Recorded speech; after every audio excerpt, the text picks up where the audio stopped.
نحمده ونصلي على رسوله الكريم اما بعد فاعوذ باللہ من الشیطان الرجیم بسم اللہ الرحمن الرحیم۔ خلیفہ اول خلیفہ رسول حضرت ابو بکر صدیق رضی اللہ تعالی عنہ کا مختصر تعارف چل رہا ہے۔ آپ رضی اللہ تعالی عنہ کی خلافت بڑی بے مثال خلافت تھی۔ آپ خلافت پر 2 سال 3 مہینے 9 دن رہے۔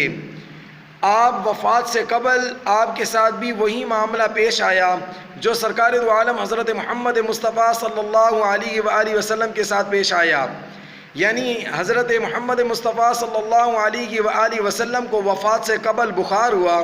اسی طرح حضرت ابو بکر صدیق رضی اللہ تعالی عنہ کو بھی وفات سے قبل بخار ہوا۔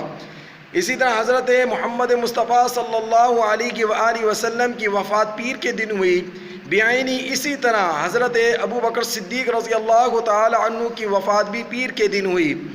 حضرت محمد مصطفیٰ صلی اللہ علیہ وسلم کی کل عمر 63 برس ہوئی۔ اسی طرح حضرت ابو بکر صدیق رضی اللہ تعالی عنہ نے بھی 63 برس کی عمر میں وفات پائی۔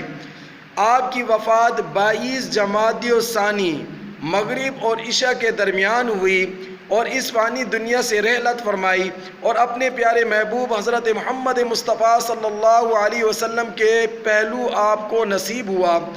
اور اسی حجرے میں، جس حجرے میں سرکار دو عالم صلی اللہ علیہ وآلہ وسلم کی قبر مبارک ہے جسے روضہ رسول کہتے ہیں، یہیں پر آپ رضی اللہ تعالی عنہ کی قبر مبارک بھی ہے۔ اللہ رب العزت حضرت ابو بکر صدیق رضی اللہ تعالی عنہ پر کروڑوں رحمتیں نازل فرمائے۔ وآخر دعوانا ان الحمد للہ رب العالمین۔